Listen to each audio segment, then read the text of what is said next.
Hello दोस्तों, स्वागत है आप सभी का हमारे यूट्यूब चैनल स्टडी हिट्स पर। तो दोस्तों, आज के इस वीडियो में हम लोग आपकी आगामी परीक्षा यूपी टेट से रिलेटेड कुछ एमसीक्यूज़ लेकर आए हैं। इस वीडियो में हम लोग टॉप 20 एमसीक्यूज़ कवर करेंगे जो कि चाइल्ड डेवलपमेंट एंड पेडागोजी से रिलेटेड हैं। तो चलिए बिना किसी देरी के स्टार्ट करते हैं आज के MCQs. Question number 1, which principle state that development follow a general to specific pattern. कौन सा सिद्धांत बताता है कि विकास सामान्य से विशिष्ट की ओर होता है? A cephalocaudal principle, B proximodistal principle, C general to specific principle और D all of these.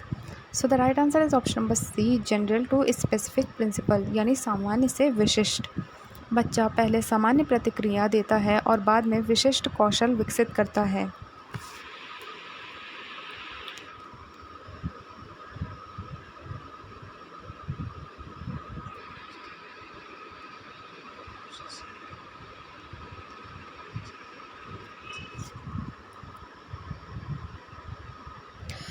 Question number 2, which factor plays the most dominant role in personality development. व्यक्तित्व विकास में सबसे प्रमुख भूमिका किसकी होती है? A heredity, B environment, C both और D luck. So the right answer is option number C, both, यानी दोनों। व्यक्तित्व में वंशानुक्रम और वातावरण यानी हेरिडिटी और इन्वायरमेंट दोनों के संयुक्त प्रभाव से बनता है। Number 3, according to Erikson adolescence stage is associated with. Erikson के अनुसार किशोरावस्था किससे संबंधित है? A trust versus mistrust, B identity versus role confusion, C initiative versus guilt और D industry versus inferiority. So the right answer is option number B, identity versus confusion. इस अवस्था में व्यक्ति अपनी पहचान यानी आइडेंटिटी बनाने का प्रयास करता है। Number 4, which method help in developing decision making skill. विकसित करने के लिए कौन सी विधि सहायक है? A lecture method, B discussion method, C dictation और D memorisation. So the right answer is option number B, discussion method. चर्चा विधि छात्रों को सोचने और निर्णय लेने के अवसर देती है। Number 5, learning is most effective when it is. अधिगम सबसे प्रभावी कब होता है? A passive, B active, C forced और D mechanical. So the right answer is option number B, active. सक्रिय अधिगम से समझ और स्मृति दोनों मजबूत होती हैं। Question number 6, which of the following is characteristic of gifted children. प्रतिभाशाली बच्चों की विशेषता क्या है? A slow learning, B average intelligence, C high creativity और D poor reasoning. So the right answer is option number C, high creativity. Gifted children में रचनात्मकता और उच्च सोच क्षमता होती है। Question number 7, the main objective of inclusive education is. समावेशी शिक्षा का मुख्य उद्देश्य क्या है? A segregation, B equality and participation, C competition और D elimination of weak student. So the right answer is option number B, equality and participation. सभी बच्चों को समान अवसर और सहभागिता प्रदान करना। Question number 8, which theory explain learning through insight. सूझ इंसाइट द्वारा सीखने का सिद्धांत किससे संबंधित है? A Thorndike, B Skinner, C Kohler और D Pavlov. So the right answer is option number C, Kohler. Kohler ने गेस्टॉल्ट थ्योरी में इंसाइट लर्निंग बताया। 9, the most important element of child centred education is. बाल केंद्रित शिक्षा का सबसे महत्वपूर्ण तत्व क्या है? A teacher dominance, B student need, C strict rule और D rote learning. So the right answer is option number B, student needs. शिक्षा बच्चे की आवश्यकताओं और रुचियों पर आधारित होती है। Question number 10, which type of memory is long lasting. कौन सी स्मृति दीर्घकालिक होती है? Short term memory, B sensory memory, C long term memory और D immediate memory. So the right answer is option number C, long term memory. Long term memory में जानकारी लंबे समय तक रहती है। Question number 11, moral development is mainly studied by. नैतिक विकास का अध्ययन मुख्यतः किसने किया? ए पियाजे, बी कोलबर्ग, सी फ्रूड और D Skinner. So the right answer is option number B, Kohlberg. Kohlberg ने नैतिक विकास के चरण बताए। Question number 12, which of the following improves attention in student.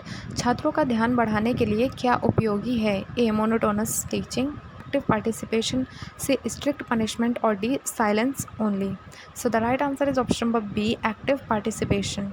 सक्रिय भागीदारी से ध्यान और रुचि दोनों बढ़ते हैं। Question number 13, transfer of learning is negative when.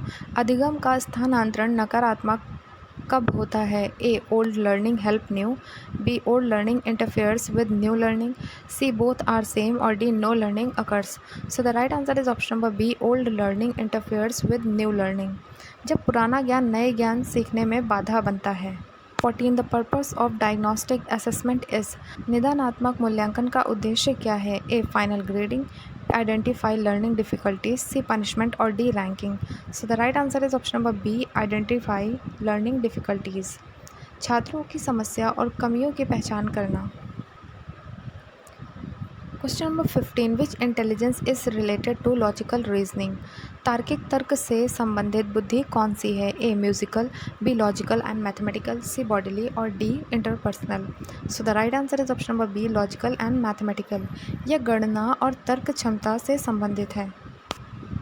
Question number 16. A good teacher should be. एक अच्छे शिक्षक को कैसा होना चाहिए? A. Authoritative teacher, C. Strict only और डी. पैसिव।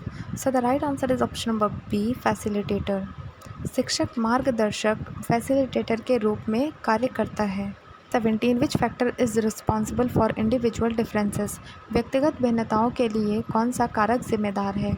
ए. Heredity, B. Environment, C. Both और D. None. So the right answer is option number B. Both. Heredity और इन्वायरमेंट दोनों मिलकर बच्चों में भिन्नता उत्पन्न करते हैं। Question number 18. Which is the first stage of cognitive development. संज्ञानात्मक विकास की पहली अवस्था कौन सी है? A. Pre operational, B. Sensory motor, C. Formal operational और D. Concrete operational. So the right answer is option number B. Sensory motor. यह जन्म से 2 वर्ष तक की अवस्था होती है। Question number 19. Classroom discipline is best maintained by. कक्षा अनुशासन सबसे अच्छा कैसे बनाए रखा जा सकता है? A. Fear, B. Punishment, C. Positive reinforcement और D. Strict rules only. So the right answer is option number C. Positive reinforcement. सकारात्मक पुनर्बलन से स्थायी अनुशासन बनता है। Question number 20. The main aim of education according to modern view is. आधुनिक दृष्टिकोण के अनुसार शिक्षा का मुख्य उद्देश्य क्या है? A. Memorization, B. All round development, C. Examination success और D. Discipline only. So the right answer is option number B. All around development. आधुनिक शिक्षा का लक्ष्य बच्चे का सर्वांगीण विकास है। तो दोस्तों ये थे आज के top 20 MCQs child development and pedagogy से रिलेटेड। अगर आप लोगों को ये वीडियो पसंद आई हो तो वीडियो को लाइक करिएगा और चैनल को सब्सक्राइब करना मत भूलिएगा। मिलते हैं ऐसी नेक्स्ट वीडियो में, तब तक के लिए थैंक यू।